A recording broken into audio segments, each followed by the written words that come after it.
3997.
Hi, Professor.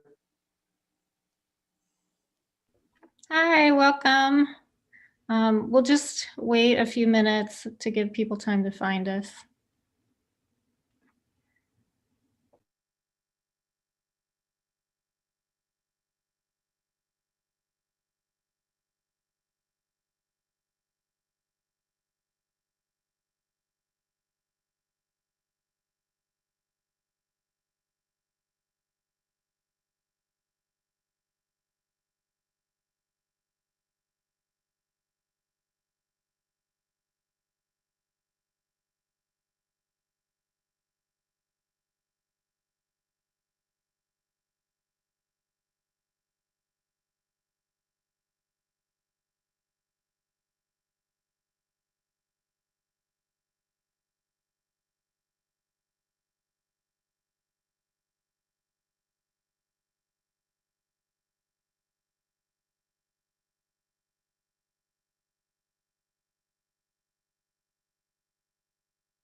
Hi, everyone. Welcome. We will get started in just a couple minutes to give people time to log in and to find us. So welcome.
Welcome, everybody who's just joined us. We will get started in probably 2 to 3 minutes just to give people time to log in and find us. So welcome.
Okay, welcome everybody. I'm so glad to see you all here. My goal is going to be not to cry today, but we'll see how this goes. I'm just so grateful to have spent this semester with each of you. The students should be very proud of the work that they've done, and I want to welcome everybody who has joined us here on Zoom and on YouTube. Many of the community partners that we worked with, narrators, and other friends and relatives are joining us, so welcome.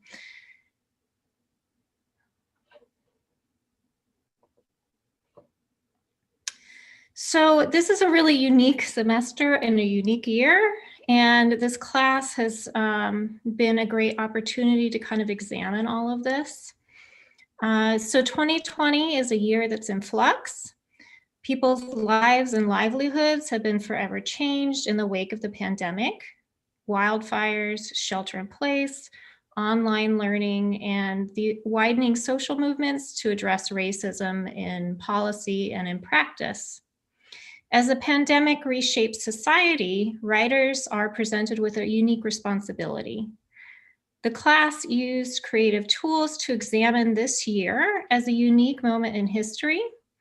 We read emerging works through the lens of social action writing to witness and process our lived experience in ways that will hopefully affect change.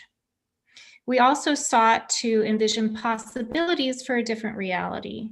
Through personal reflective writing, speculative fiction, poetry, and podcasts, students dove into the moment. As service to the community, students collaborated in teams to investigate a theme that they chose related to the impact of 2020. They interviewed and profiled community members and collaborated to produce audio podcasts of 15 to 20 minutes. For many of them, this was their first time creating a podcast, which is really surprising when you listen to how great these turned out. I was really impressed by what I've heard. The writing, research, and community partner collaboration and the production of the podcast added up to 30 hours of service to the community. These podcasts, you'll see, are linked to SoundCloud, and they will be there. They will live there indefinitely. And then also soon I will be posting them to YouTube. So I hope that you take time to listen to them again and share them with anyone you think who may be interested.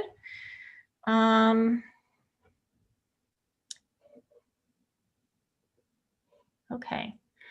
So we would really like to thank our narrators. So each of the people who were gracious enough to sit for Zoom interviews with the students. This is really we all learned so much from you, and we really appreciate your time and willingness to share with us. We also want to thank our community partners who we work with through the Service Learning Institute. If it wasn't for you, this service wouldn't happen, right? And you have been really integral and supportive in this process. So we want to thank the Monterey Peace and Justice Center, the Monterey County Theater Alliance, the Foundation for Monterey County Free Libraries, and other community individuals and organizations who have helped us out. So what we'll do now is we're going to take some time to listen to the podcast in their entirety. And so this is also live on YouTube. The recording on YouTube will stay up as well. And I will share, there's a link there to the SoundCloud channel. And then I will try to share a link here as well. But yeah, I'm really excited to hear these. So hopefully everything will work out together. Let's see.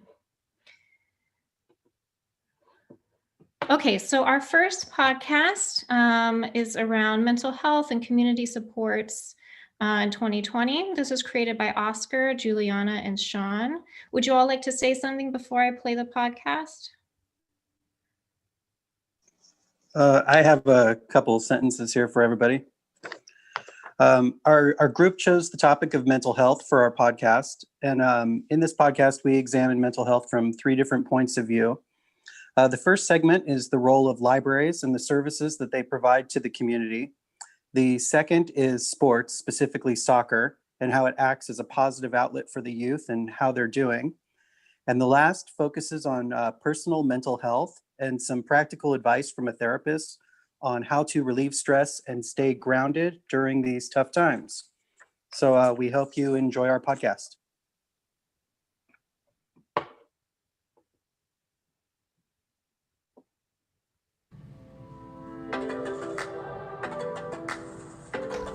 Hello and welcome to podcast 432 with Juliana Navareni, Sean Middleton, and myself, Oscar Alejos.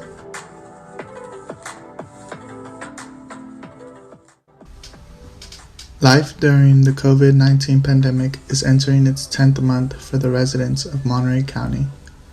So much has changed from the first few weeks of chaos and uncertainty to the new normal of social distancing, mask wearing, Zoom meetings, and the politics that surrounds all of it. Our first installment is about the importance of a functioning library system to the community. When you think of the local public library, the first words that come to mind might not be mental health. Yet the mental health of a community and its libraries can have many connections. Through its services and the buildings themselves, public libraries can function as hubs for the dissemination of ideas and information, as well as a meeting place for people of all age groups, from the very young to the elderly. Libraries also perform important services for families and individuals experiencing difficulties arising from homelessness by providing free Wi-Fi, a place to charge one's devices, or even as a place to shelter during inclement weather. So during a pandemic, what happens to the library when it has to transform from societal hub to online resource? I spoke at length with Allison Day of Monterey County's Free Libraries, and she had a lot of great things to say about her job and the many challenges the MCFL has overcome in the past few months. And then once things started to open up a little bit more, because now we have curbside service at all of our branches, and we've had that since late June or so. So there's a little bit more that we could do. But that first chunk where we couldn't even get books to people, that was really hard. Because it makes you feel really helpless when your whole career is devoted to helping people and suddenly there's just actual limitations to what you can do. And so my way of dealing with that was it was just okay, well, this is just the reality. We can't do certain things right now, but let's focus on what we can do. And the MCFL found out there was a lot they could do. Within 2 weeks of the shutdown in March, the Monterey County Free Libraries began posting online content on their YouTube channel. Important programs like Children's Story Time. They began offering tutoring to students 5 days a week, including help in Spanish.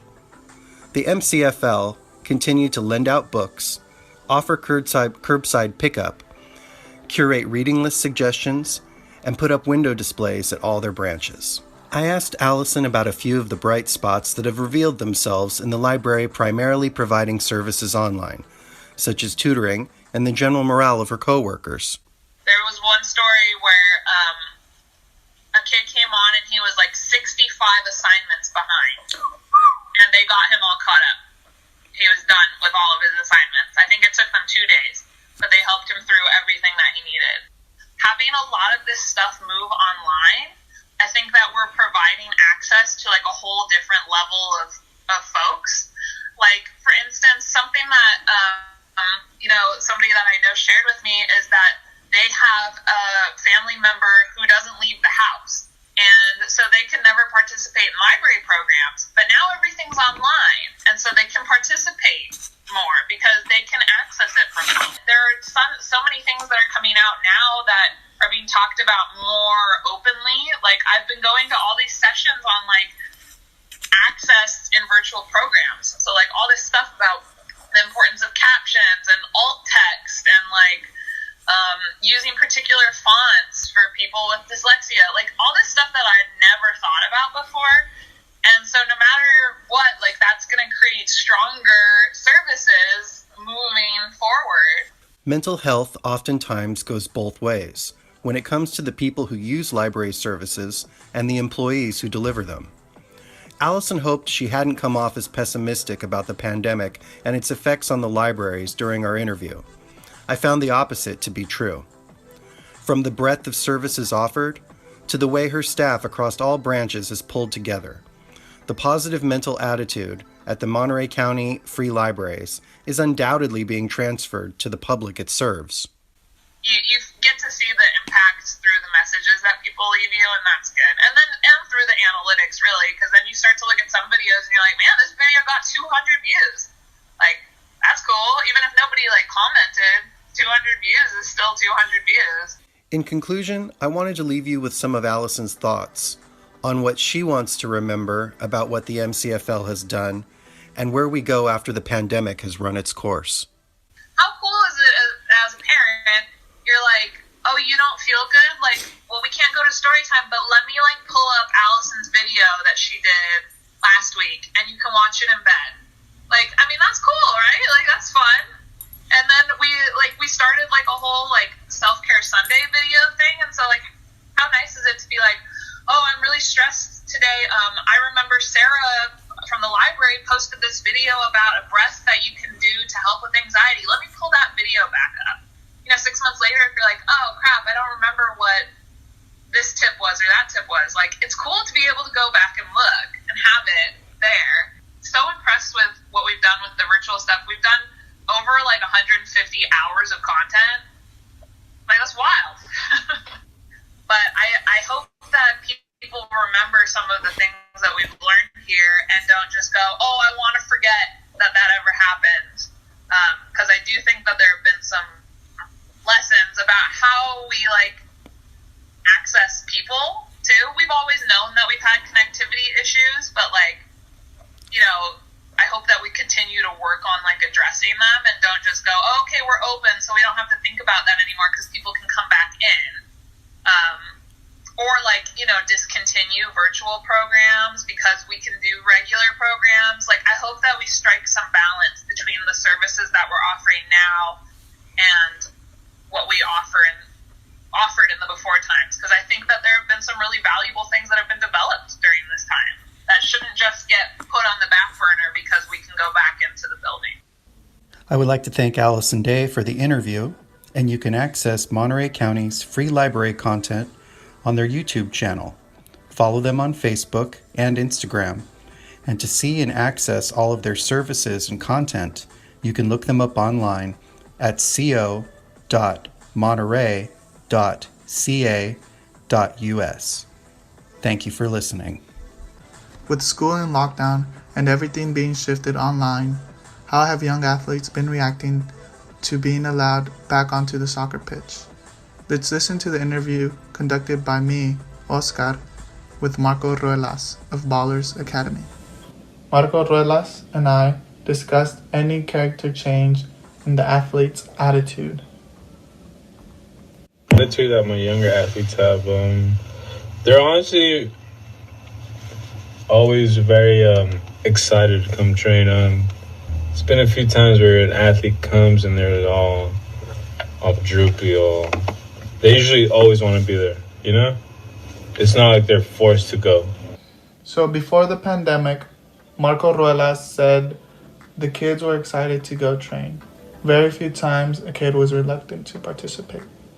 Now we discuss his methods and any noticeable changes in character in group sessions as opposed to individual sessions. Following that, we discuss his practices during the pandemic and possibly any character change from any of his athletes then. When they're around other kids, they like to be a little extra, kind of, as if they were to come individually, it's on a serious note, Okay. where they're not messing around that much. But yeah, like I said, I prefer as a coach, I prefer the individual sessions. Okay. Just because it's a more serious note for the athletes. The biggest session I've had during the pandemic was maybe we had a cohort of 10 athletes. How did you cope with that? We practiced our social distancing. We had at times, towards the end of the training session, they have their little scrimmage 2v2s. It wasn't the whole bunch in there at the same time, but like I said, it's just we kind of stayed 6 feet apart during our little water breaks. Give them some hand sanitizer. They didn't stay too close. Yeah, that's basically how we coped with it. And did you notice a change in character in the kids? No, they're excited to be out there training, because they've been, a bunch of leagues, a bunch of teams that haven't really been able to practice or play games. So when they were out here training, they were excited to be there. So they honestly gave me like their best effort. So I like that session. Perhaps a positive change? No? Yeah, I would say they had a positive change. They all gave me their maximum effort. So After discussing the kids' efforts, I wanted to see if maybe there was a little something more Marco might not have shared with me before. And what he did share with me was some new information on how the kids felt about their school. I would say when they come train, it's just little stress relievers for them. Kind of forget about that schoolwork, all that nonsense from all the other students in their Zoom classes. So, like I said, it's just when they come train, helps them get rid, kind of just a little stress reliever, But yeah, during training sessions, I feel like they're totally fine, Nothing's blocking their state of mind. They're focused. They're trying to get better. So for Marco, the pandemic has made his work a tool to help kids deal with stress from school, with activities such as training, whether it's individual or group. I know for myself, sports continue to be a way for me to let loose and escape. So thanks to individuals like Marco, he's passing along the knowledge to kids that sport is more than just competition, but a way to cool down, release some steam. If you want to give Marco a follow on Instagram, go right ahead by searching at Ballers Academy 831. That's at BALRZ Academy 831.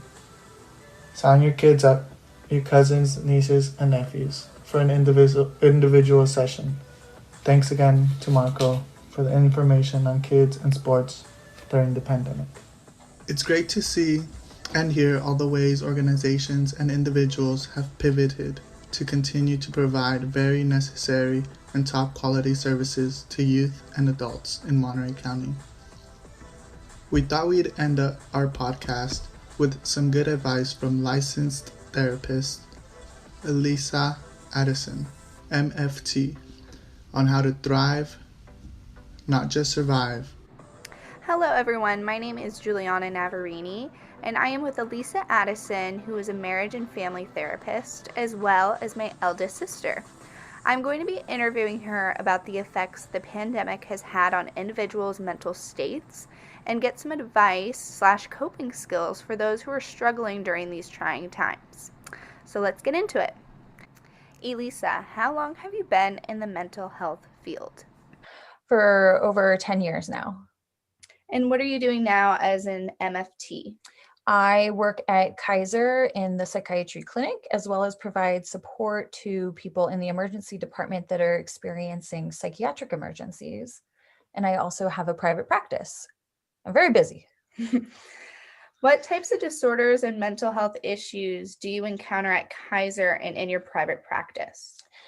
I would say a lot of anxiety and depression. Those would definitely be the top two things that we see. Also, especially during the pandemic, we've been seeing a lot of psychosis and substance abuse issues. So tell me a little bit about the psychosis and substance abuse. So being that we are in a really awkward situation, to say the least, this isn't something that we've encountered. A lot of people, when they're isolated or when they are feeling really stressed, can turn to different substances as a way of coping. A glass of wine or some meth, whatever their choice is. It's a way to kind of cope with whatever is going on around them. And with the psychosis, being alone or having an increase in anxiety can definitely bring on hallucinations. It can bring on feelings of paranoia. So that type of psychosis we're seeing a lot more of as well. And during the pandemic, you said there's been an increase in the mental health cases. How much of an increase? In our clinic, we have definitely seen 7 to 10% increase in referrals, in people reaching out to us for their own support. So we've definitely seen a big jump compared to where we were last year. Okay, so with anxiety and depression, how is that triggered? That's a good question. With depression and anxiety, or any mental health disorder, really, a lot of it can be genetic. So a part of it is you're just already predisposed through the environment that you grew up in, through your own genetics.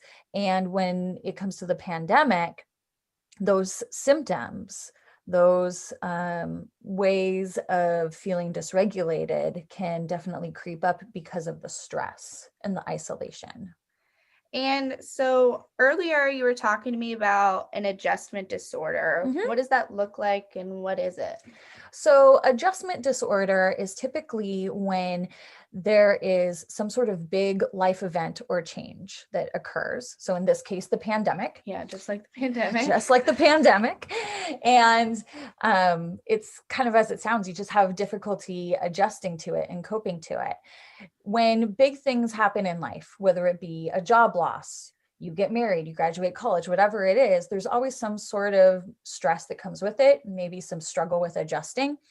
But it turns into a disorder when it's severely getting in the way of you being able to do the things that you need to do for wellness, like take care of yourself, sleep well, go to work, basically when it impacts your functioning. So a lot of people look at mental health and physical health as two separate entities. The reality is that mental health is just a subdivision of physical health, just like any other subspecialty that you would see in the medical field. So those go hand in hand. Your brain is your powerhouse of your functioning and your entire body. And also it's where a lot of our mental capacities, or should I say all of them, are stored. So the mind affects the body affects the mind. It's a really powerful and symbiotic relationship. And I think that the stigma around this, because it still exists, even though it's 2020, there's a lot of stigma around mental health, that stigma needs to be broken. So do you have pieces of advice for those who are struggling, or if we know someone who is struggling during the pandemic? So, like I said, with the pandemic, a lot of people have felt anxious and isolated, and we've been told, to stay inside as much as we can, right? To not go to places, not be social. I would say it's really important to get outside. Yes, everyone wants to be safe. And for some people, feeling safe means to literally duck and cover. But getting outside is really important. Getting some of that vitamin D, that fresh air, being connected to nature, all really important for mental health. And then do your best to stay connected to others. I know a lot of people text these days, but if you can pick up the phone or FaceTime, anything that you can do to feel connected, right? Definitely take breaks from the news, from social media. It can be overwhelming. Just like when something is ailing you and you Google your symptoms, sometimes it ends with you're going to die, right? Don't WebMD this. So definitely stay informed, but especially if you notice if it's making you more anxious or upset, take breaks. Another big thing would be to create a routine. It's really important to create some sort of daily routine that gives you a sense of normalcy, that keeps a structured way of you making sure that you're eating, getting to bed on time, exercising, whatever it is. Very, very important, especially if you're feeling anxious. That's a way to feel some control. Lastly, if you know somebody that is struggling with a mental health issue, obviously make one of those people on your list for staying connected and reaching out, but also offer specific ways in which maybe you can help this person, whether it be bringing them a meal, offer to do something very specific. Don't always just say, how can I help? Because when people are depressed and anxious or going through whatever, that's difficult. It can be really hard for them to identify maybe what they need or what they want. Okay, perfect. Thank you so much, Elisa. You gave us some great advice and insight. Well, thank you so much for having me, Juliana. Of course, it was a pleasure. That's it from us. We've hoped you have enjoyed the perspectives of our 3 guests and the amazing job they're doing to provide services to residents of all ages in Monterey County. And we hope you are inspired to check out what's going on at your local library. Go out and get some exercise and take some personal time to reflect and let go of stress. And remember, taking care of your mental health is good for you and for your community. Thanks for listening.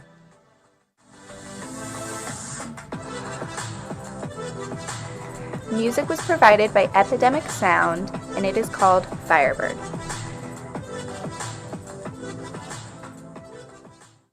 All right. Wonderful work. I sit in the silent utopia. The next one's across the already street. playing. Hold on.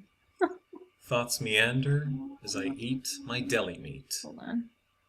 Reading this book, I fantasize about the people I will meet. And ultimately, Okay. The next one already started playing, but we'll come back to that. Okay. Really great work. So let me go to the next one. Our next podcast was by Philip Nakashian and Sydney Brown. Would you all like to say something to kind of set this up? Yeah, sure thing. So, pretty similar to the first group and really awesome job, guys. That was super interesting. So Philly and I, we both really enjoy reading, and so that led us to working with the Monterey County Libraries on the podcast, and just how the Monterey County Libraries have adapted to COVID-19. And we also talked a little bit about how our minds are all adapting to COVID-19 on the scope of mental health. And we hope you enjoy.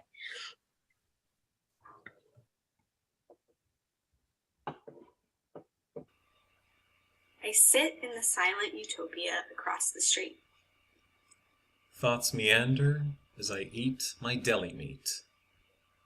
Reading this book, I fantasize about the people I will meet. And ultimately, we'll never get the chance to know. The secrets they may keep. Hidden behind their masks, so deep. They suffocate.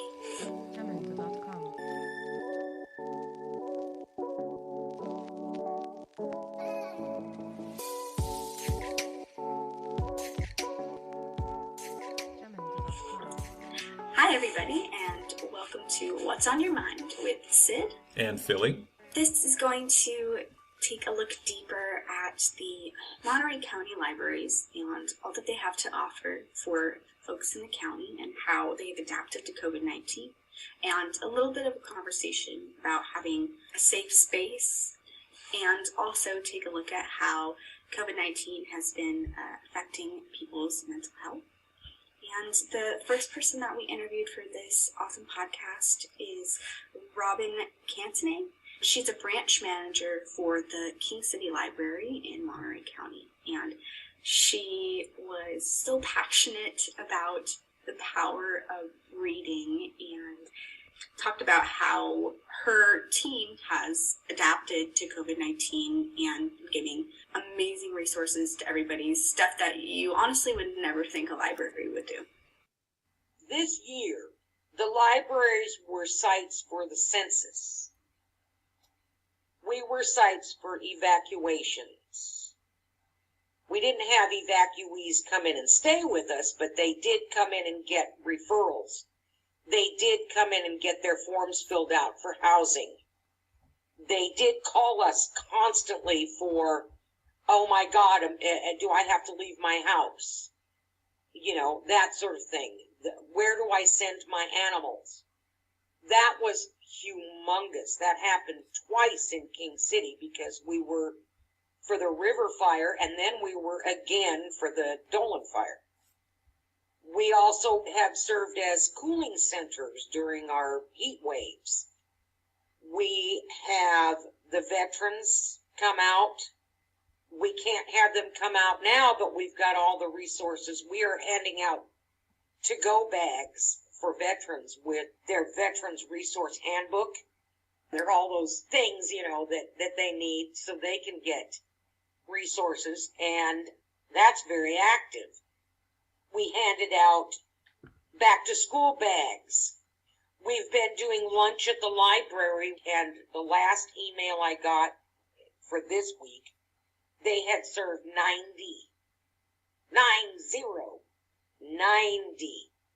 lunches that day, and it's only open for 3 or 4 hours. So that's a hell of a lot of food we're handing out. When we were, the Evacuation Resource Center was what we were. People sent us stuffies and books for the kids whose families were displaced. We have a mask making team that I don't have the stats on, but they have provided to first responders thousands of masks that are handmade. And we actually have one staff person who is not on the mask making team, but she had to work from home during COVID. And she has provided, I don't know, it's got to be over 1,000 masks for the veterans organizations that she individually made herself while working at home by herself. She sewed them. So we've just, you name it, we thought outside the box on all of it. What can we do and what will we do to provide services to our communities? And what do they need the most? I was blown away because that is a bajillion things no one would think about, and the library hopped on to doing this for the community. And it's really, really beautiful in such a time of need for a lot of people.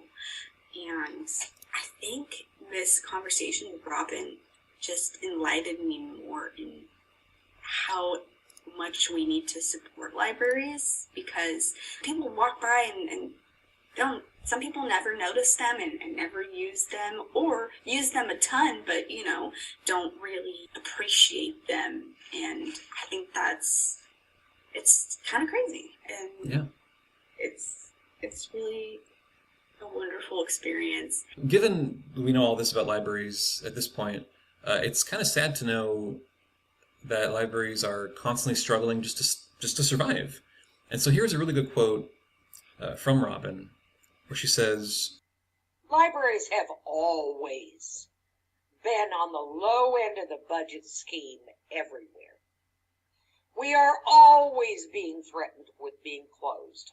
It's traditional. People that really value the library come to the library and they support the library, but it's not a pervasive thing. But now it is becoming a very pervasive thing because people are realizing that we've quietly sat in the background and provided you with the ability to send a fax, to use a computer because you didn't have one at home, to send your kids for homework help because you have to work all day. All these little things that we've been doing all these years. I mean, these are, that's the end of the quote, but these are all things that, it makes you appreciate the library so much more. and it makes you wonder why their budget's always being threatened. I don't They're know. heroes. Exactly. They're heroes. That's the bottom line. Librarians are heroes. Yes. And that leads me to, Phil, if you want to give out that link for the Monterey County Free Libraries. Yes. So the website, if you guys are interested in Monterey County Free Libraries, is www.co.monterey.us/government/departments-I-Z/library. Say that 10 times fast.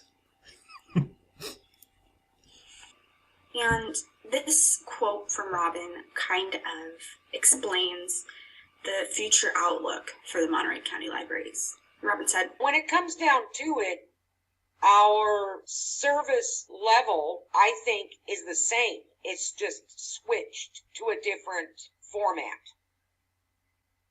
And because we're so used to that, rolling with the change, we're just doing it. I think that it will, in the long term, affect the way that libraries operate, because we've put such a focus on online everything, so we will have that, more than likely have a lot of that hybrid workplace. Yeah. I mean, it's even though it's a worldwide phenomenon. It's a pandemic. For librarians, it's almost par for the course. we always expect things to go awry. Essentially, I think that's their standpoint, or that's their perspective, and so they're always ready for change. So obviously, we would love to see libraries, be in person in the future, but for now, it seems we can still get a lot out of them online.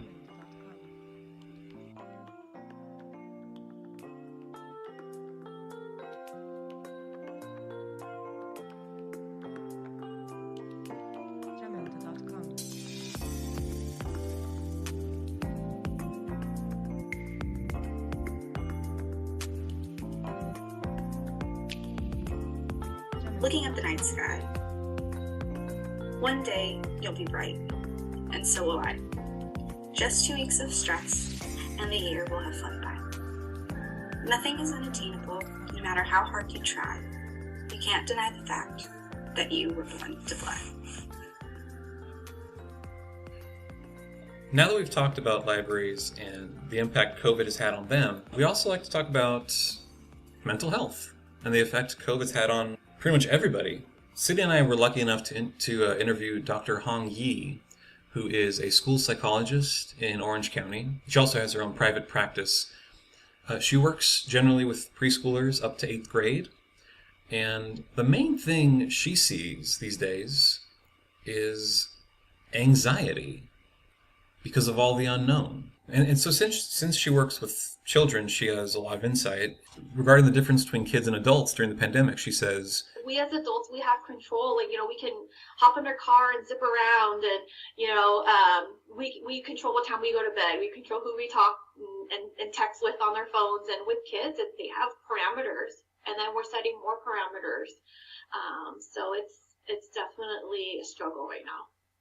I can't imagine what it's been like for the mental health of a child in this pandemic, because just alone as an adult, I feel like I lack so much control.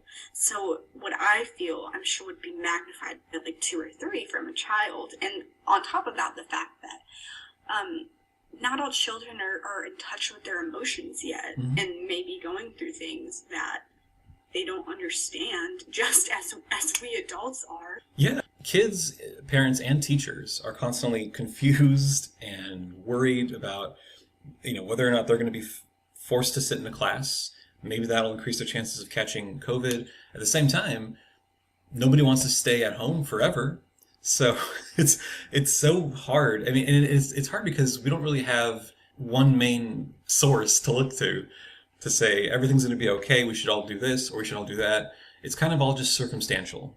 Yeah, and I think that whole phenomenon is where the anxiety comes in. The not knowing, the fear of not knowing, the fear of being out of control. Yeah. And it's really dictating a lot of our lives right now.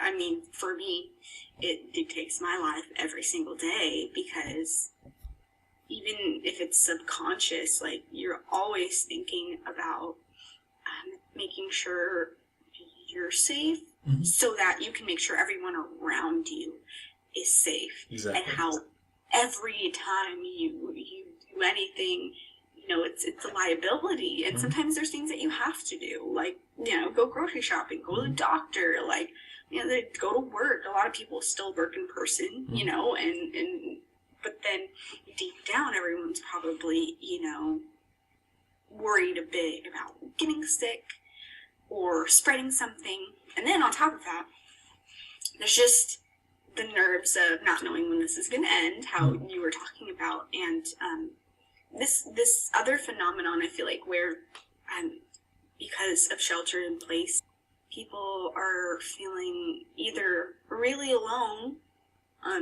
because they don't have access to the things they used to, or in some cases, people who live with lots of other people may feel that they need to be alone, which both bring on a lot of negativity, possibly. Yeah. And that loops back to the libraries. How that was like a safe place to just be without family or roommates. You just go there and have your own zone. Yeah, it's a struggle for sure. On the plus side, there are situations where you can have a good excuse to not see family. So, for example, you don't like your family anymore. Yeah. So that's, I want to believe most people want to see their families, but if you don't, you can just say, you can just talk to them on the phone and be like, actually. No, that's a silver lining. Oh, and this is another important topic: the denial of facts.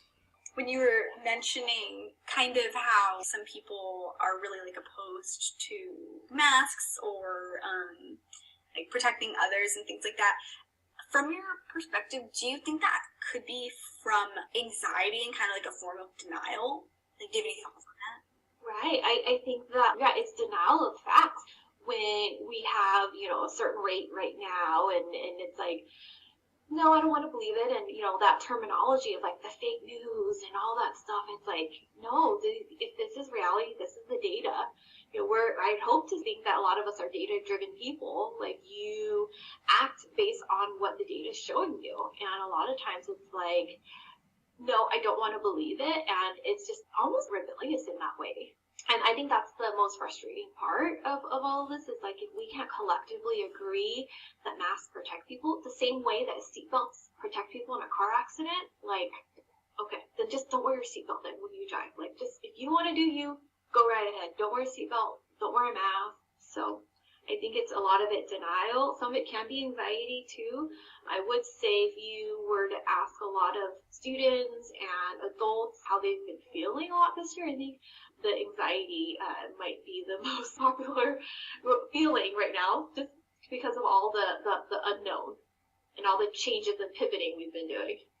Regarding mental health, Dr. Yee says, during this year, I think that depression has definitely risen. I know that suicidal ideation has definitely increased. When people feel like they're truly alone, that there's no light at the end of the tunnel. How long is this going to last? We know that day to day, people's basic needs aren't being met, like food and shelter and that safety, that predictable safety that we all as human beings want. If you look at Maslow's hierarchy of needs, that daily living, all your needs, your food, your shelter, your water, all those things, if those needs aren't being met and there's no hope, that depression just increases. And I know even in adults, even in students, the younger and younger am I seeing kiddos who have, no reason to live is kind of what I hear a lot. And before it was more related to other things. Nowadays, it's we are kind of, I don't want to say the word stuck, but we're with our families all the time. It might be a good thing. Sometimes it's a bad thing, right? And we go to school, we go to work, and we have other socializations that might be more positive, and then that becomes like your outlet, right? When we see our friends, we see our colleagues, we see our classmates. People don't have that outlet a lot of times now. Online schooling and, you know, distance learning and all of that, that connection's not the same as the in-person. And so I would say the depression rates are a lot higher, and I'm seeing it younger for sure. That quote to me was just crazy harrowing, because I was optimistic for a while. I was thinking maybe the next generation is going to be, you know, better off, but I don't know. It seems like they're going to be psychologically very damaged. And obviously I want, especially the kids I helped when I was teaching preschool, I want them to have amazing lives. I'm hoping COVID doesn't leave that much of a mark on them. Yeah. It's sad, but it's such a possibility. I mean, think of all the immense ways COVID's affected you, you know, and the people, the adults, you know, and then thinking about kids, and they're still developing in a lot of ways, and it could definitely, it's too big of a phenomenon for it to not, you know, I think affect them. And it broke my heart when Dr. Yi was saying that she's seen, you know, kids in K through 5th grade who are, you know, feeling suicidal. Yeah. It just breaks my heart, you know, and it's really hard to be in this quarantine shelter in place limbo, and in this, like you said, how we kind of are like tiptoeing through life and we're not used to it. But on the bright side, Dr. Yi did give tips to try and tackle feelings of anxiety and depression and negative headspace. If you can find one thing each day that could be positive, it could be big, it could be small, you know, that you are grateful for that day. And it might be, you know, somebody said something nice to me, whether it be a stranger at the grocery store or a positive interaction with a family member or with a neighbor. Or it could be like, hey, today I didn't have a negative thought. I didn't think about hurting myself today. You know, just one thing that you can kind of grasp onto, write that down. You know, and then every single day when you can build up on it, you're like, whoa, when I was at my deepest, darkest, you know, time, I got through it and I found positivity. That's helpful. Journaling and writing is so important. And I think that we as an adult, we are positive role models to kids, and we have to practice that. And me, I have to also be able to identify my outlet, identifying a safe person to talk to. So I think as adults, we bear a lot of that, but just having a partner or a friend or a colleague or somebody to talk to, not bearing that weight alone, is very important. That was pretty helpful. You know, I mean, it almost felt like free therapy. So that's definitely a plus. And I encourage everyone listening to this podcast to make your own gratitude journal. And even after the pandemic's over, keep writing in it. Yeah, there's a lot of power in being positive. I think people just sometimes may not know the power in gratitude, and how telling someone face to face, like Phil, I'm so grateful that you're my friend, and I really am, and like it makes me feel so good to say that to you. But some people, you know, maybe not have done that before, and it really can uplift you, even though it doesn't seem like it. Especially if you are feeling down and depressed, it's even more difficult to be vulnerable in that way. But yeah, I feel like it would unlock like a lot of positivity. It's like when your mind is in a negative place, it just tries to do everything to block out positivity. And there's like so much self-guilt there, like you don't deserve to be happy. Right. Everyone does. Everyone, especially now, like everyone deserves to be really forgiving of themselves and grateful for anything, because COVID's attacking everybody, you know? So if you're still here, that's awesome. Yeah. And I really appreciate you saying all that, Sid. And obviously I'm grateful to have you as a friend too. And, you know, I'm not too shy or ashamed to say it. But yeah, I think a lot of people do struggle with these, but at the same time, you definitely don't want to tell people things that you don't mean. So there obviously is a balance. But yeah, I think I'm hoping a lot of people, that could also be another silver lining. Hopefully people will, realize the importance of friendship during this crazy time. They'll reevaluate their lives going forward. Stop spending time with people who, stop spending time with negative people if you can avoid them. Now, if you live with them, that's that's kind of hard to, avoid. But once libraries open up again, then you can avoid them. So.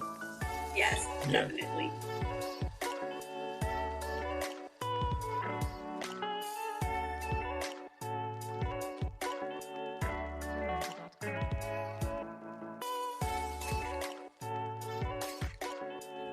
Being addicted to reading is the most beautiful virus I know, infecting your thoughts one word at a time, plunging you into worlds and rhymes you never thought you'd think, and exposing yourself to ideas you may not agree with, but allow yourself to accept in the grand scheme of things. No, not everyone likes to read. Not everyone has this virus. It's more of a chosen ailment, if you can call it that. The thirst for knowledge beyond one's inner circle, outside your mind, absorbing the thoughts and words of dead people and individuals from all over the globe, some of which have even ascended to the heavens and back. I, like many of you, am grateful for the invention of writing, and for the ability to read. I almost pity cats and dogs for their inability for literacy, adorable as they may be. For we're not too different, us and our domesticated canine and feline friends. We all can yawn, we all can weep, we all can yawp, and we all have to sleep. But while animals thrive in prairies, we, the world's most prudish bipeds, can learn and observe from libraries. Thank you all for being here with us today. Thank you all for listening. We certainly had a blast recording this. And this was What's on Your Mind?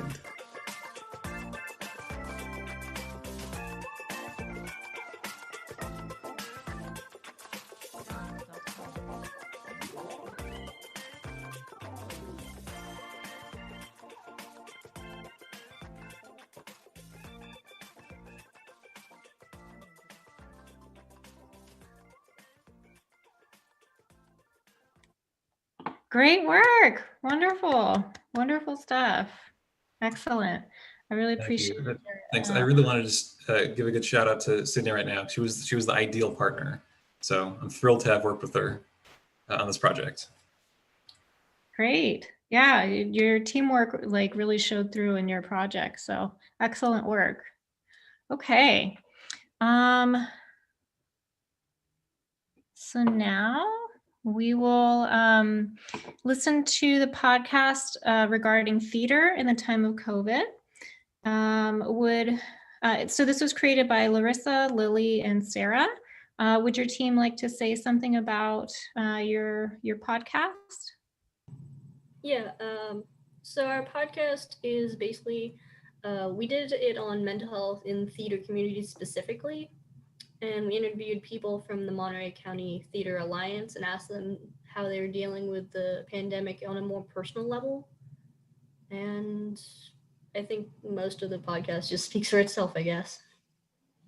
All right.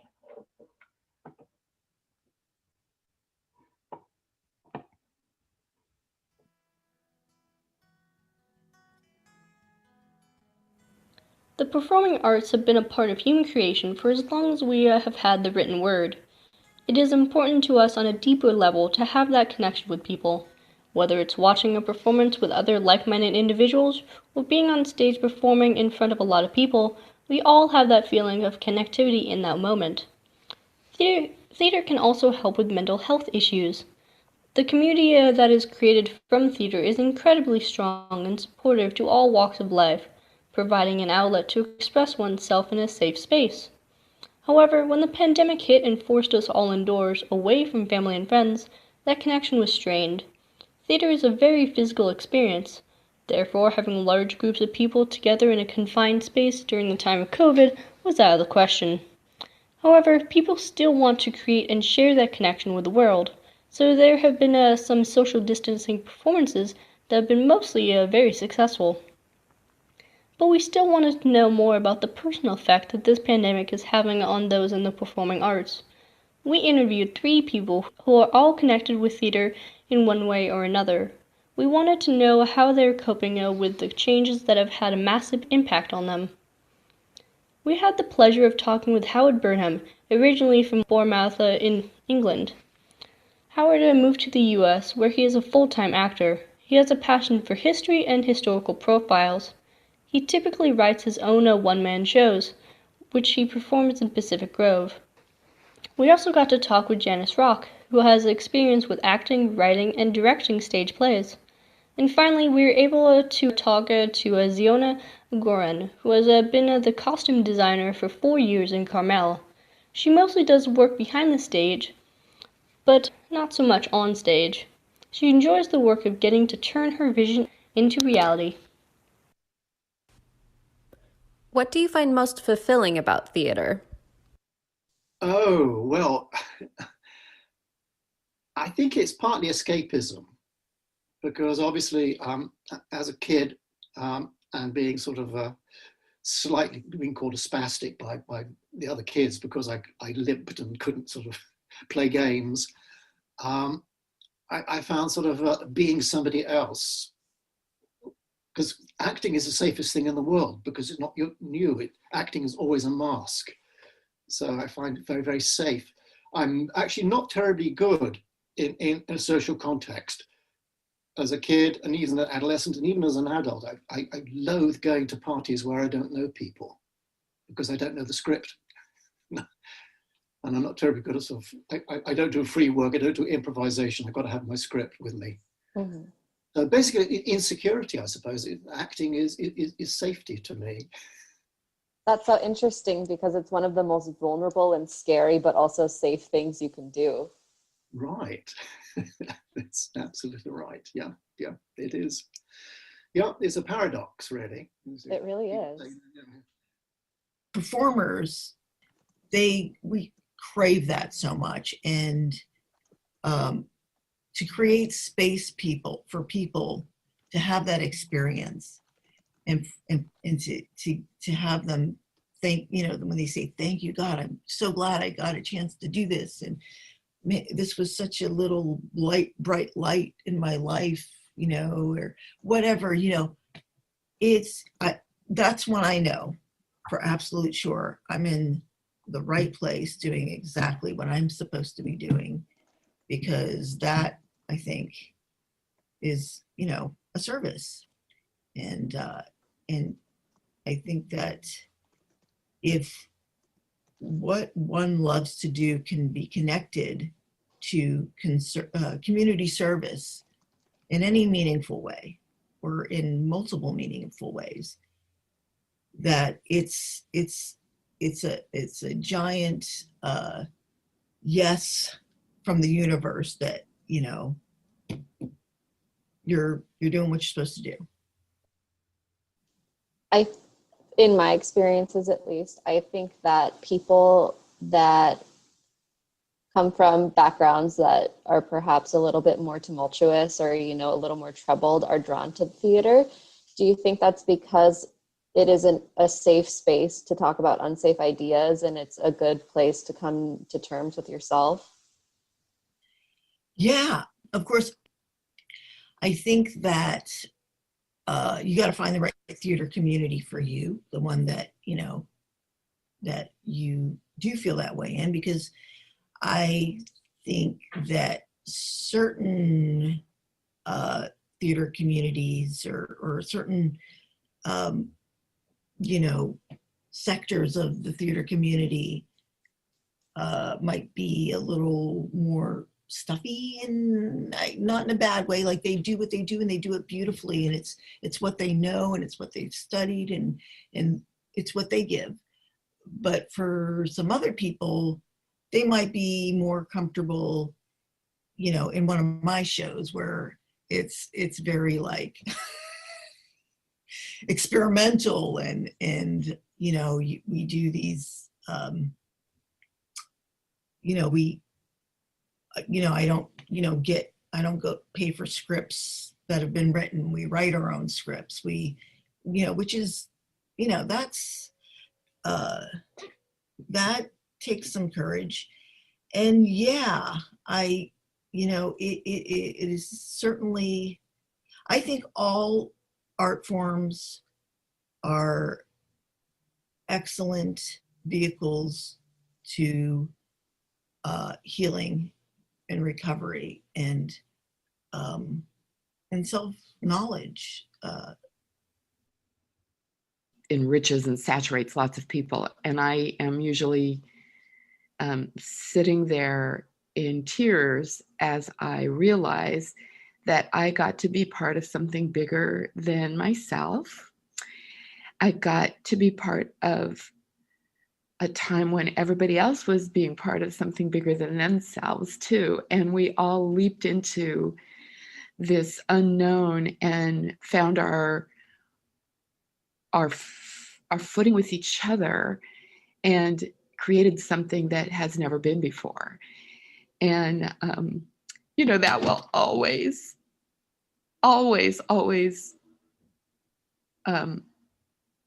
nurture. I don't know if nurture is the word. It does. It touches my soul, because I think that's, I think there's lots of ways to accomplish that in life. I don't think theater is the only way, but it is absolutely a way, and it works every time. And there isn't a last show of a last bow when I'm not present to something magnificent in the human nature and humanity and our relationship and what that can yield. It's really quite something. So, how has the pandemic affected you emotionally? Probably more creative because of the nature of what I do, which are basically one-man entertainments. And I got a lot more time to write. I'm not sort of rehearsing or performing with pack rep or doing other things that get me out of the house much. So it's for me, it helps me to be creative. But I imagine for legit actors, and certainly for music theatre people, it must be so difficult. It's heartbreaking. So many people, lots of people too, who are about to sort of do productions back in March, ready to open and what have you, and then bang, this comes along. Yeah. Yeah, I actually, for me, it didn't even hit until about a month and a half ago. And then suddenly, it just came on very suddenly. I had this experience of loneliness that was very foreign to me, because I am so able to entertain myself. And it was like, whoa, this is weird. And then I was just like, oh, wait a second. You broke up with your boyfriend in March. You had to, kind of cut ties with your best friend for reasons of his health and his bad choices that he was making, that I needed to not be codependent with him over. And so these were two major central characters in my life, but it still took me a few months until I was like, I'm kind of lonely, and then I really got it. And I was, really able to empathize with people who have probably been having this experience throughout this entire time. And I just, my heart went out to them, and I I can understand even that urge to break the rules and be dangerous at times like that. I'm kind of just really using the time to restore myself and all my, like the trees go through a cycle each year, and they don't bear fruit, 12 months out of the year. They don't even have leaves 12 months out of the year. They're in a very quiet time for a full chunk of the year, and it looks like nothing's happening, but a lot's happening. And I would say in my theater career, this chapter has been that, where a lot's happening underneath, a lot of restoration, nourishment, bringing in other nutrients so that when we hit the ground running, and if indeed this comes to pass, it'll be Shrek at the Outdoor Force Theater in the next summer. How stellar will that be? Oh my gosh. And so that'll be really fun to bring that energy up and out to others at that time. Meanwhile, I'll just keep cultivating down under the ground where I am, and we'll see how it sprouts when the time comes. I think that's a lovely way of looking at things, because a lot of people are looking at this pandemic as a time of loss or a time of confusion or, lack of connection, but you're able to look inward and take this moment as like a respite and like a recovery time for yourself, your own, your spirit or your mental health, or however you want to look at it. Yep. No, exactly true. Just on a side note, human to human, Sarah, I think this has been just a remarkable gift in a horrible clothing, but an incredible gift. And of course, there's suffering and tragedy and loss, and I'm not unaware of it. It's not touched me personally in any deep sort of way, but certainly all of us who have any feeling at all know that it's hard for people. You just need to flip on the news to see that. How do you think theater will be affected by the pandemic?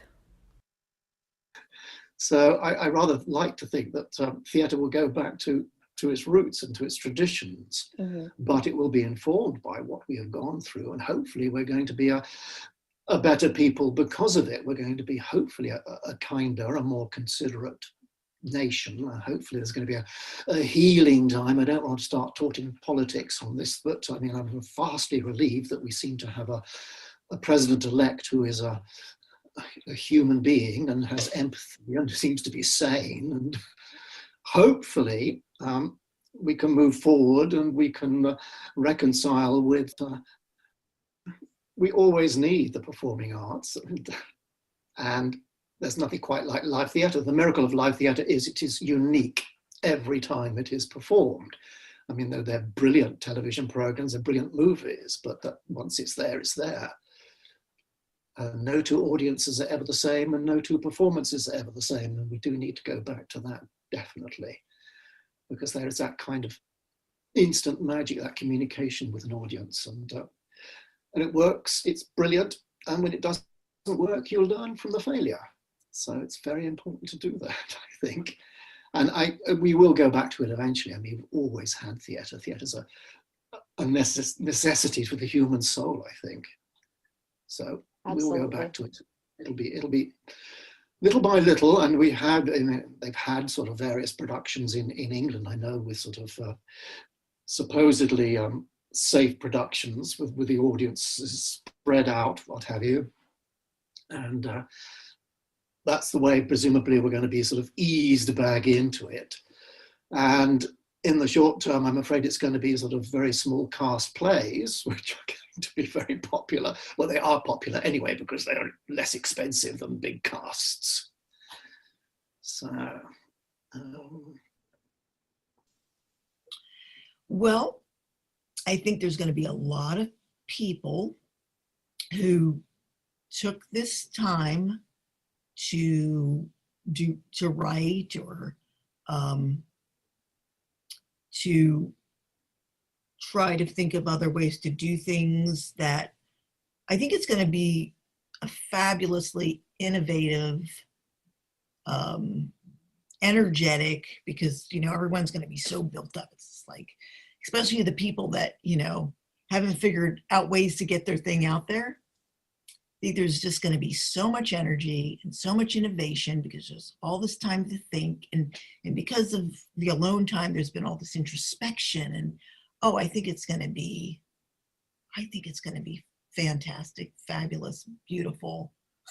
out of this world cool. Yeah. I'm not sure, but I think it'll come back. I have no doubt in my mind. People are craving all of it. People are craving an occasion to get dressed, an occasion to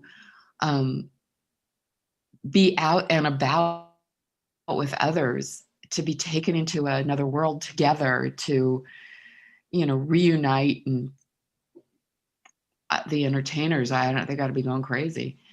I'm just kind of mending a lot of things, and I'm not even really tidying up very much. I could be.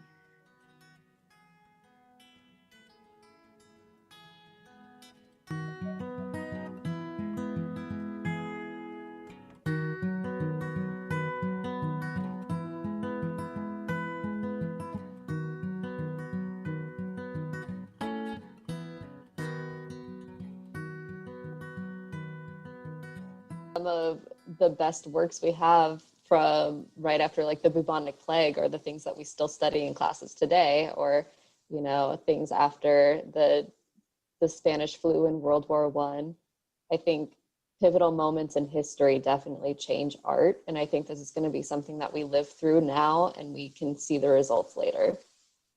Absolutely. And like these periods, there's always this threat of death. There's, you know what I mean?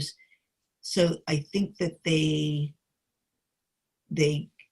help people to remember that it's always there, it's you can't be sure. You can't be sure. So you better take this moment and do something fantastic with it. And even fantastic, it just means being quiet and serenity, but whatever that is, don't waste it.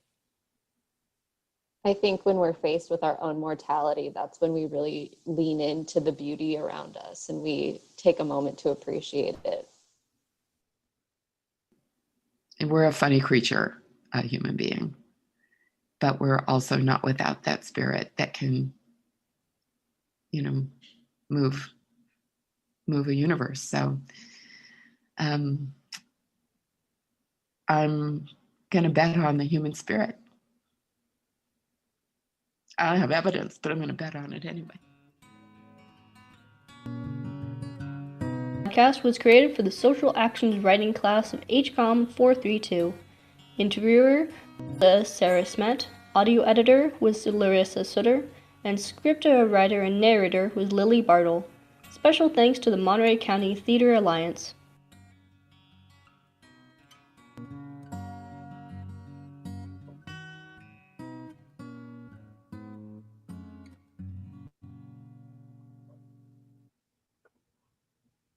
Wow, wonderful work. That was just very, very touching. You really captured so much of the need for art and how art can be healing. So thank you for doing this piece.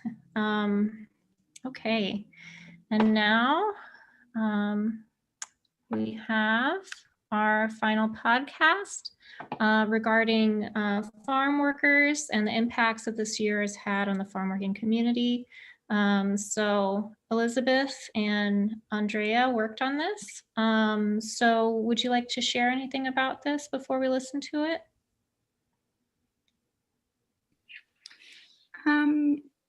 We just hope you guys enjoy it. We had, on a heavy topic, we had a lot of fun creating it. So me and Andrea, hopefully that shows through our podcast. It was funner than I thought it was going to be. Thank you.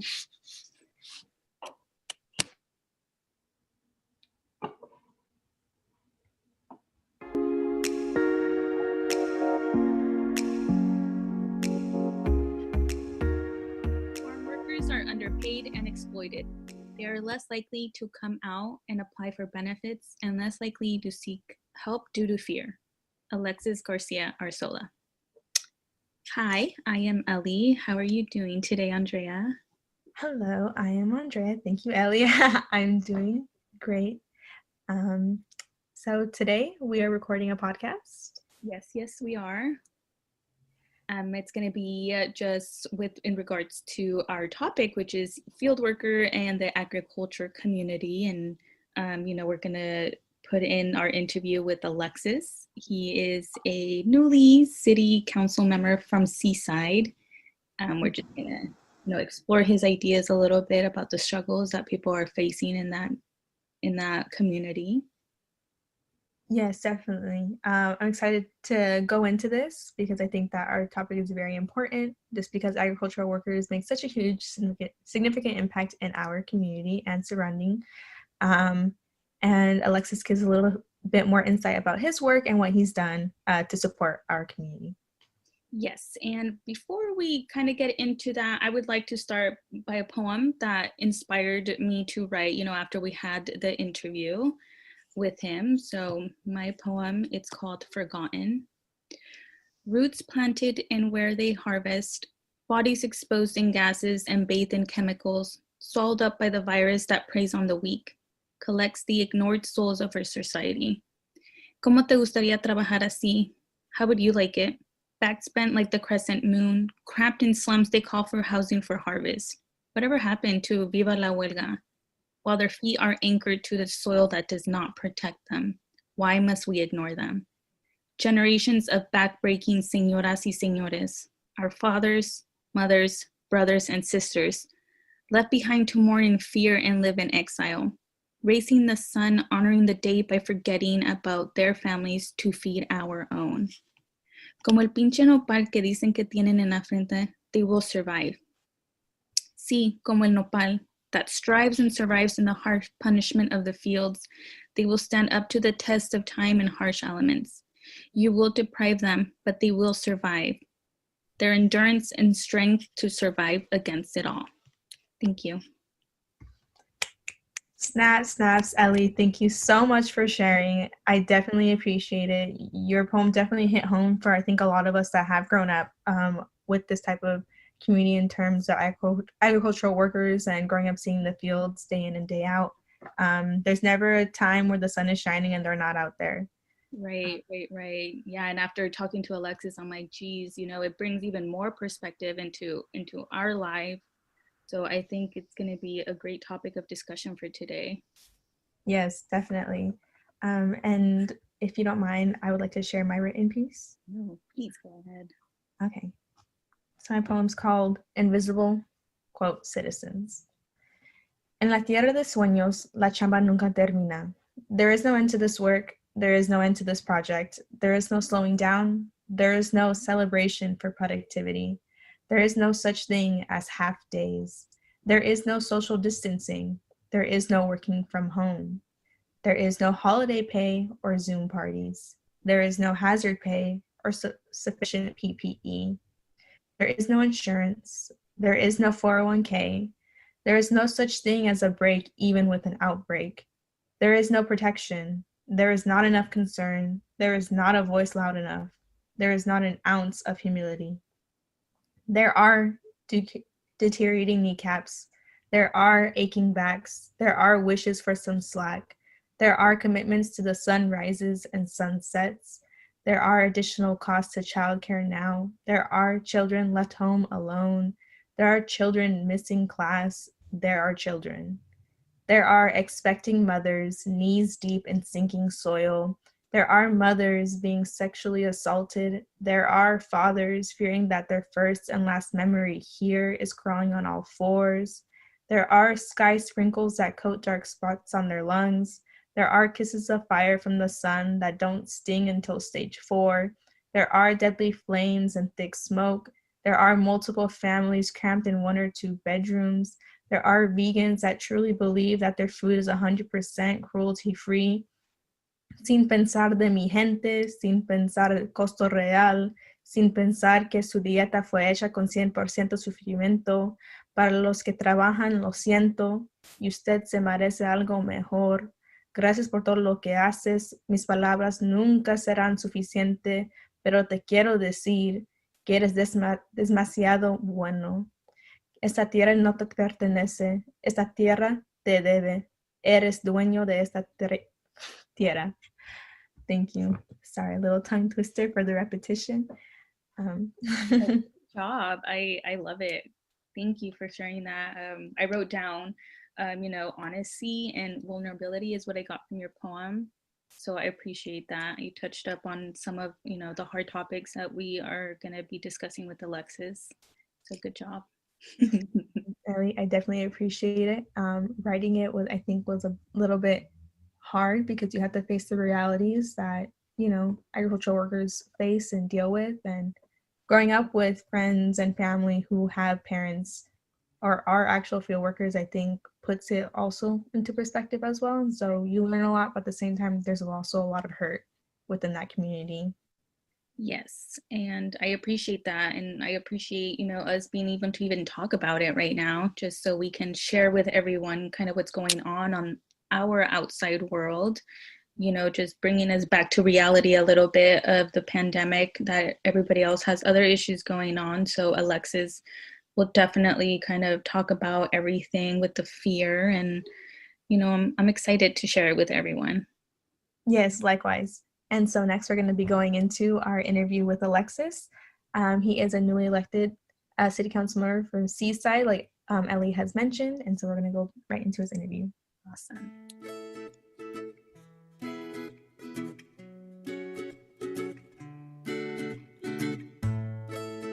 Our first question is describe when and where you were born, a little bit about your early life that contributed to what you're doing right now.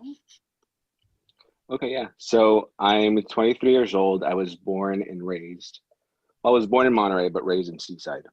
Okay. So I've always been a peninsula child of the Central Coast. I grew up from hospitality industry parents who have worked years in the hospitality industry, and have really worked closely with undocumented families as well. I lived around undocumented families my whole life. My whole neighborhood was the most marginalized neighborhood in the city of Seaside, and it still is.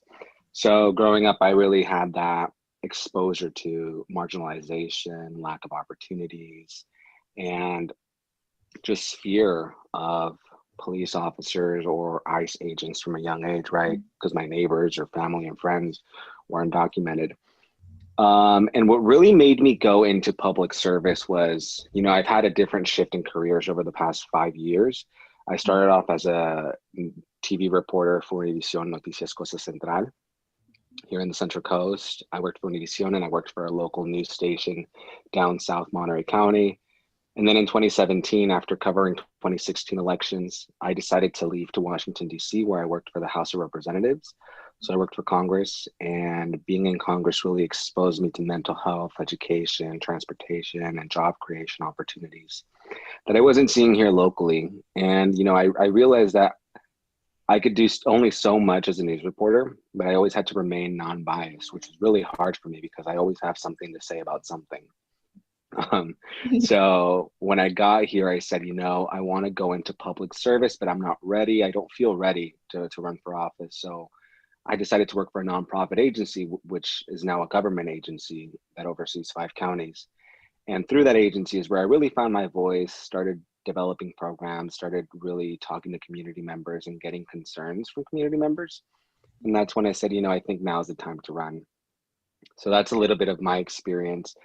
But what also made me really intrigued in working with farm workers was that when I came back from Washington, I worked for a law firm for like 5 months.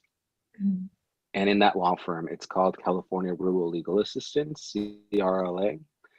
And my job was doing intaking interviews for agricultural workers. And at that point, I was very oblivious to what I would say, what are the agricultural workers going to sue for? I was very oblivious. Mm-hmm. And then you start finding out that there's sexual harassment that goes on in the workplace. There's rape, discrimination, fear mongering. People aren't getting paid their wages. They're underpaid sometimes, and people don't speak up because of their documentation status. Right. And sometimes they have young children working in the workplace, which is illegal. So you start finding out the dark side of the industry. And when I was working in the legal firm, I said, okay, now is the time to start running for office and sort of start trying to dig what I can do. but I was still in school. So, you know, I paused that and I stayed where I'm at right now. And then last year I launched my campaign in 2019, and that's how, you know, it was a year. I had the tools already from Congress, from news, and from the law firm to really try to analyze what I was going to work on. And that's where I'm at right now. How we won the election, because, you know, we spoke from the heart. We were really a grassroots movement, and we were relating to a lot of people. Right. Well, I'd like to start off by saying congrats. Your journey does sound like a great one so far. And, you know, if anything, it's nothing but inspirational.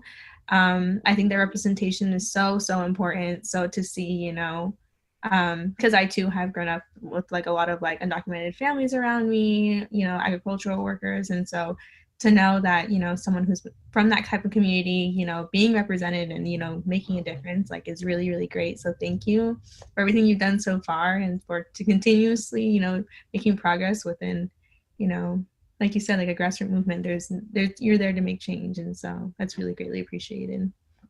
Thank you. Thank you.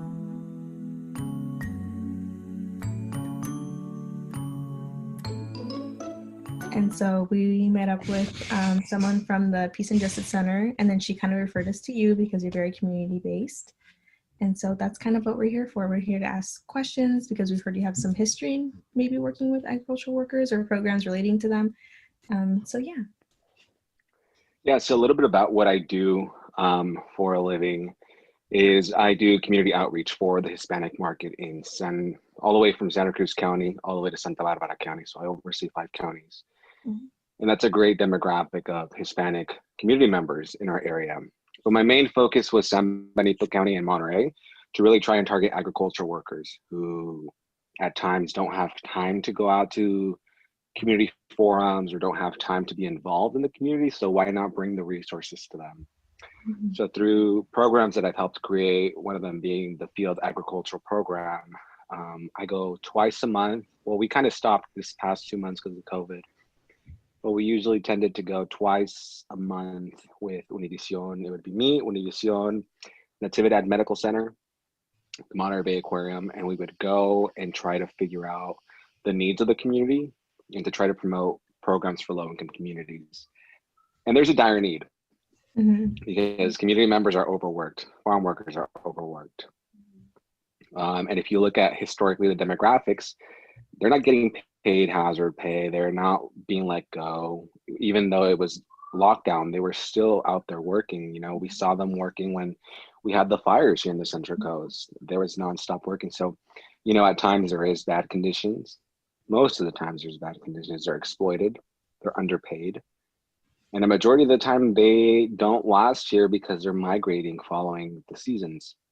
So what I can tell you is that what we've seen so far is misinformation and fear under this current administration that we have so far. A lot of community members, a lot of agriculture workers are less likely to come out and apply for benefits, or less likely to come out and seek help because they're scared whether or not they'll be asked about their status. Even when we went out with the census, we saw a sense of fear that they felt that the census was a trap to get them deported. And then what we're seeing here currently, what I saw throughout the campaign trail, I'm not sure if Ale told you guys that I had just one city council. So when we were doing our campaign, what we saw, we were registering families, low-income kids, to receive pandemic EBT benefits. So during this, basically, since kids are stay at home now, what school districts are doing, what the state of California is doing, it's issuing a card. And I think the card is up to $1,000. I might be wrong on that number, per child on food. So you get those $1,000 per child to buy anything, groceries or whatever you need for the kid. And a lot of families had up to 4 kids. So that's up to, like, I think $4,000. I might be wrong on the number. I think it's like $400. I might be wrong, to be honest. But it's a great sum of money. Yeah. So what we were seeing is that community members weren't wanting to apply for this because they felt that by applying for pandemic EBT, their immigration status would be a challenge, or would make them an easy target as well. So again, it was starting from ground zero, building that trust with community members and making sure that they knew what they were signing up for. And that's pretty much what I can say on that side. I guess I would say is, were you able to outreach recently to, agricultural workers about the work that you're doing, or, progress that you wanted to do for their behalf? Yeah, so what we did when COVID hit is that we saw that agriculture workers were going to be the hardest hit. So a local colleague of mine, she is the first Latina to be on the MPUSD school board. Her and I partnered on the first day of Hispanic Heritage Month to fundraise school supplies for farm worker kids and develop essential kits for school for agricultural workers. It wasn't a lot. We partnered with the United Methodist Church in Marina, but we managed to fill up to 50 bags, up to 50 backpacks and 50 first aid kits. And we delivered those to the schools. Well, we partnered with the UFW. The UFW actually delivered them. But we saw a need for back to school essentials, and we saw a need for COVID education. So that's when we partnered with Natividad Medical Center to go out into the communities and really advocate and do outreach for the farm worker programs that Natividad Medical Hospital has. Okay, and that concludes our interview section with newly elected Seaside Council member Alexis Arrezola. Very great information that we learned. What do you think? Yes, definitely. We only included just a segment of what we discussed with him, but there's a lot more information that he shared with us that we weren't able to include, but we can share a couple of things that he has mentioned. Right, and I think the most important thing is just, as a council member, what he wants to bring to the community, just because with the whole agriculture, again, going back to being educated, he has great ideas of like building the fundamental blocks within his community. He mentioned that he wants to outreach the youth. So, going forward, newer generations, that would be great to have information, because the newer generation is going to creep up on us. So it will be, amazing to make sure that they know what to do and how to use resources.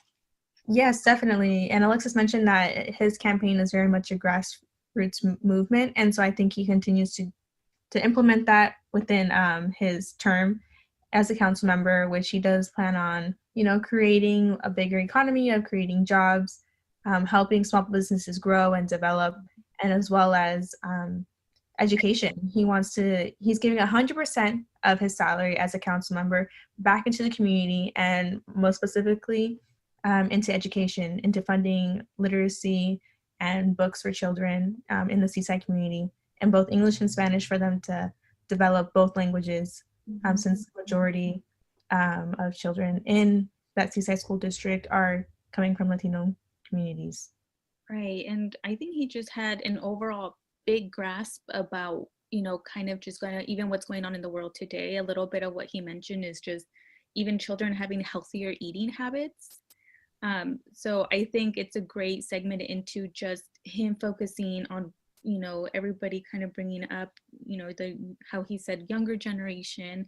And I think that's super important, just because, some older generation didn't have the chance to get the resources or be educated. So just an overall world of what's going on. It's, he touched up on a lot of great points for sure. Yes, definitely. And that also goes to say that we have a very great appreciation for not only Councilmember Alexis, but as well as Natividad Medical Center for being a great support to agricultural workers and to supporting them, for having programs for them. I was not aware of that before, but now that I know, I'm very, very appreciative for them and their efforts. And I think that concludes today's podcast and our topic of discussion.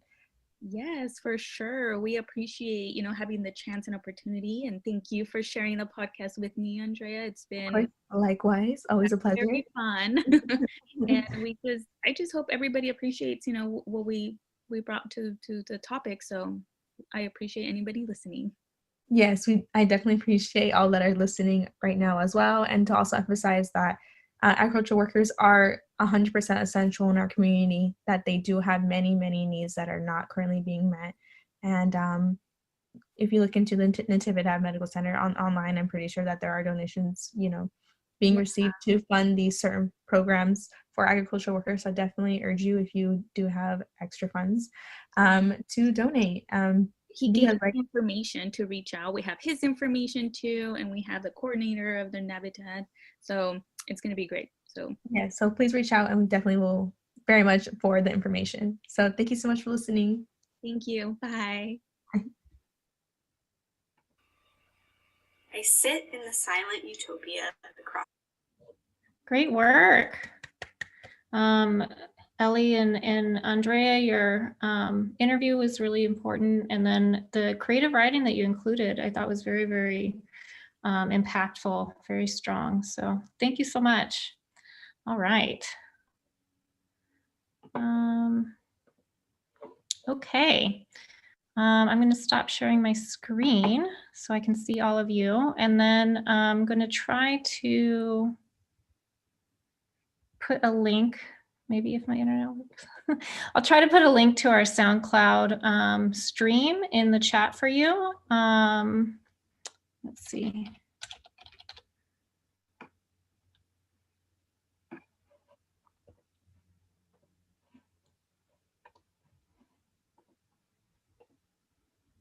Okay, I'm going to put this in the chat right now.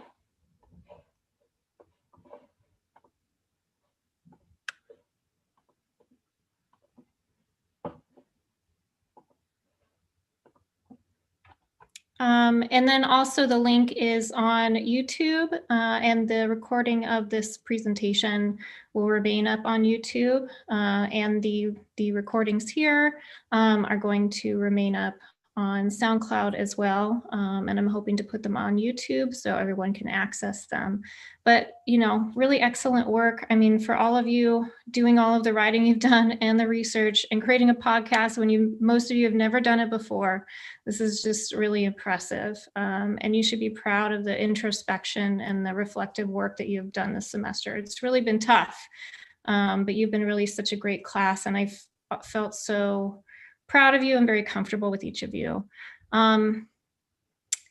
Yeah, so actually I'm wondering if it would be okay if we take a couple minutes to take some questions.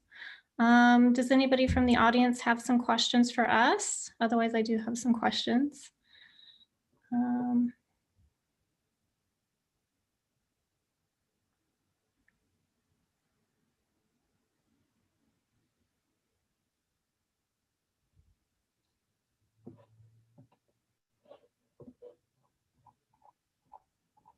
Everybody's just saying y'all did great, which is true. So I guess I was wondering for each of you, kind of normally in your creative writing classes, you spend most of your time writing, and then at the end of the semester, you have a portfolio and a reading at the end. How was the process of having creating a podcast different from that, and how did you feel about it?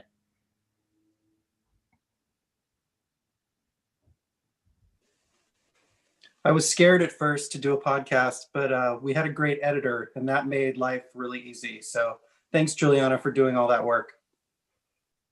Of course. I liked it, but I think it was a little hard not being in class. Just like on my end, when I was editing it, it was sort of annoying to have to keep emailing them the updates, when I feel like if it was in class, it'd be easier for me to bring my laptop and the editing would have been done. Yeah. Yeah. But you made it work. Yeah, it sounded really good.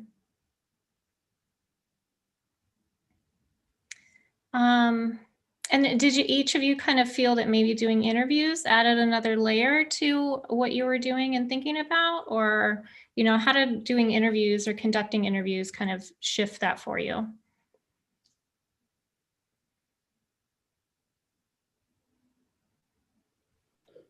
I think it was really awesome to have a class experience doing interviews because, from a professional standpoint, that's definitely a good skill to have, to talk to some stranger and be a really good listener in that way.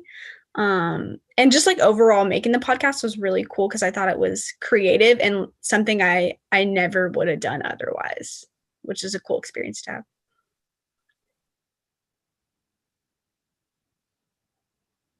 And I just want to say, like, I'm really appreciative that you encouraged us to do a podcast, Kristen, because I've been wanting to make a podcast since the pandemic started, and this was the perfect excuse to give it a shot.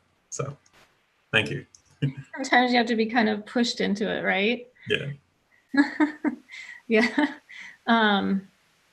Yeah, you know, because I haven't had a class do it before, and it felt like during this pandemic, we needed something that was accessible to, you know, most people, and something that could live on beyond the class, something that we could share really easily. So this seemed like a good way to do that and to feature all of your work. So I'm glad that it worked out so nicely, and I'm glad that even if it was scary at first, you all made it through. So you should be very proud. Okay, any final thoughts from the class or from the audience?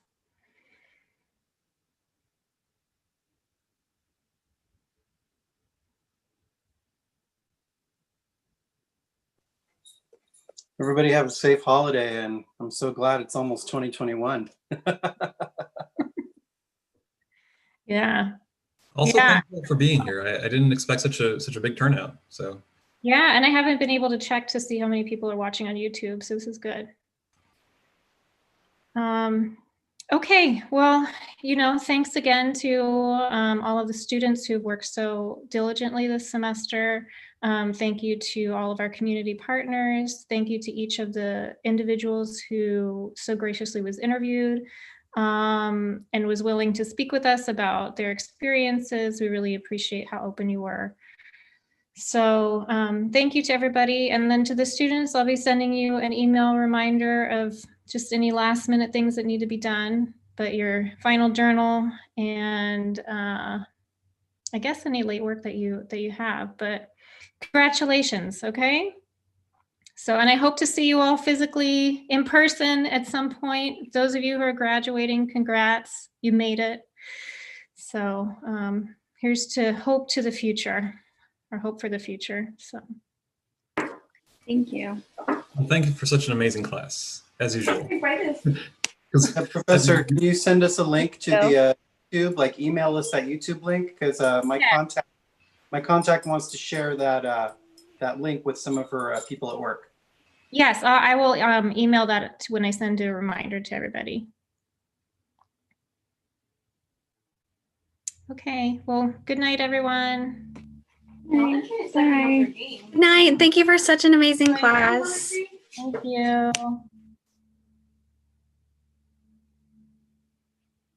Thank you.